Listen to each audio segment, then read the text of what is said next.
اكيد انت بتتابع على السوشيال ميديا قبل كده قبلك فيديو ازاي تعمل $1000 في اليوم، او واحد بيقول لك انا بدات في التداول ب $500 ووصلت ل $10000. اكيد كلنا شفنا الكلام ده كتير عامه، لكن السؤال هنا هل فعلا التداول ممكن يعمل الارقام اللي احنا بنشوفها دي، وهل فعلا الموضوع بالسهوله اللي الناس بتتصورها؟ وبكل بساطه كل الاسئله دي هنجاوب عليها في فيديو النهارده من غير كلام كتير. يلا بينا نبدا. اولا خلينا نقول يعني ايه تداول اصلا، ازاي الناس بتكسب منه وازاي بتخسر، هل محتاج راس مال كبير، وهل ممكن الناس تعتمد عليه يبقى مصدر دخل رئيسي؟ خلينا نبدا من السؤال الاساسي، يعني ايه تداول؟ بكل بساطه التداول يا سيدي هو عمليه شراء وبيع اصول بهدف الاستفاده من حركه سعرها. بمعنى لو انت اشتريت اصل ب 100 جنيه وبعد كده زاد ل 110 مثلا، فانت كده كسبت ال 10 جنيه الفرق دي. والعكس برضه، لو انت اشتريته ب 100 ونزل 90 فانت كده خسرت ال 10 جنيه الفرق دي. والفكره بكل بساطه انك بتحاول تستفيد من حركه السعر دي. لكن التداول مش مقتصر على نوع واحد من الاصول، في اسهم شركات وفي عملات وفي ذهب وسلع وفي مؤشرات وسوق عملات مشفره وحاجات تانية كتير، وكل نوع من دول ليه طبيعه ومخاطره مختلفه. عشان كده في حاجه لازم تفهمها، ان كلمه تداول لوحدها مش كفايه خالص، لازم تعرف انت بتتداول ايه بالظبط اصلا. طيب يا سيدي، ايه الفرق بين التداول والاستثمار؟ الاثنين ممكن يكون هدفهم تحقيق عوائد من الفلوس نفسها، لكن كل واحد بطريقه مختلفه. المستثمر غالبا بيشتري الاصل لانه عارف قيمته، زي مثلا واحد يشتري اصل في شركه ابل او تسلا او الشركات الضخمه دي، لانه عارف ان الشركه دي دايما في تطور دايم ففلوسه مش هتخسر. اما المتداول زي ما قلت لك هو بيحاول يستفيد من حركه السعر دي لصالحه، ولكن ده مش معناه ان التداول افضل من الاستثمار او الاستثمار افضل من التداول. طيب لو التداول مجرد بيع وشراء للموضوع معقد عن اللازم. وخليني اقول لك، ودي اهم نقطه في الموضوع كله، وهي ان مفيش حد على وجه الارض دي كلها يقدر ياكد لك ان السعر هيطلع او هينزل. دي حاجه محدش يعرفها. ممكن تعمل تحليل ممتاز وكل حاجه كويسه جدا معاك وتلاقي السوق بعكس توقعاتك، وممكن بقى العكس تعمل تحليل سيء جدا وتلاقي السوق صدف معاك وكسبت.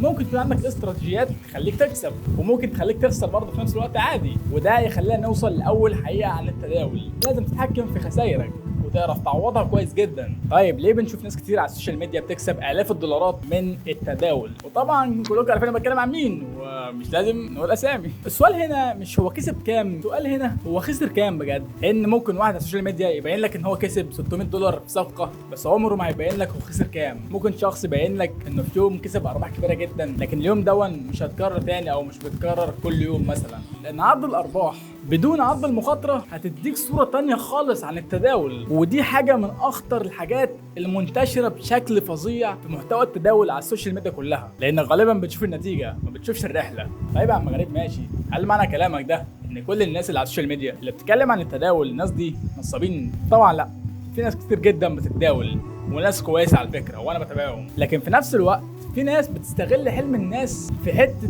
الثراء السريع وانك تبقى غني بسرعه. وده يا صاحبي الفرق لازم تعرفه.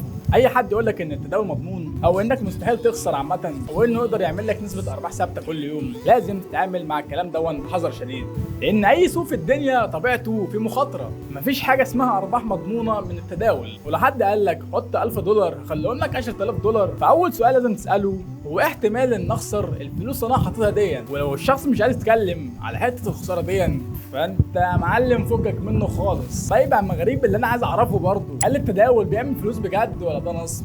بص يا صاحبي، هو ممكن، ولكن حط لي 3 4 5 خطوط كده تحت كلمه ممكن دي، لان امكانيه تحقيق الربح مش معناه ان الربح مضمون دايما، والفرق ده ناس كتير جدا مش واخده بالها منه خالص. التداول سوق زي اي سوق، ممكن تكسب النهارده تخسر بكره، ممكن تحقق ربح لمده شهر كامل وبعدها تلاقي نفسك بتخسر على طول. دي حاجه مش بتاعتي ولا بتاعتك، لانك لما بتخسر فلوس حقيقيه مشاعرك بتبدا تخش في الموضوع. ممكن تخاف وممكن تطمع، ممكن تحاول تعوض خسارتك بسرعه، وممكن تعمل صفقه اكبر من قدرتك لمجرد انك عايز تعوض الخساره. اول حاجه انك ما تبداش بالفلوس، ابدا اتعلم يعني ايه اصلا امر شراء وامر بيع. افهم الرسوم والتكاليف وافهم المخاطر وافهم المنتج والمنصه اللي انت تشتغل عليهم. والله يا صاحبي مش بالضروره خالص، لكن لازم تبقى عارف انك لو تبدا مبلغ صغير مش معناه انك تعمل منه ارباح ضخمه. والسؤال بعد كده، هل التداول ممكن يبقى مصدر دخل ثابت؟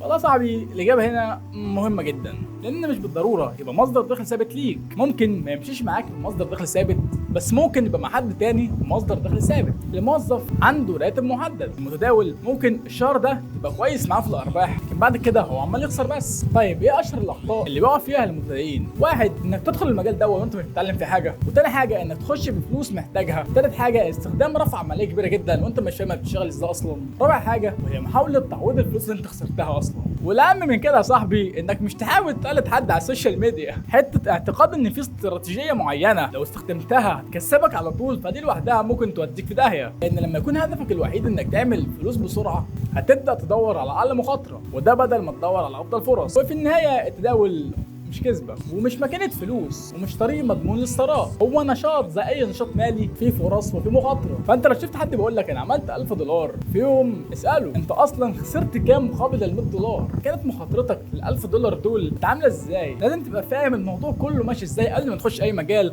خصوصا التداول، لان السوق زي اي سوق عامه قابل للخساره قابل للفوز عادي. وبس كده يا سيدي، لايك فولو تابع انستجرام، وبس كده، سلام.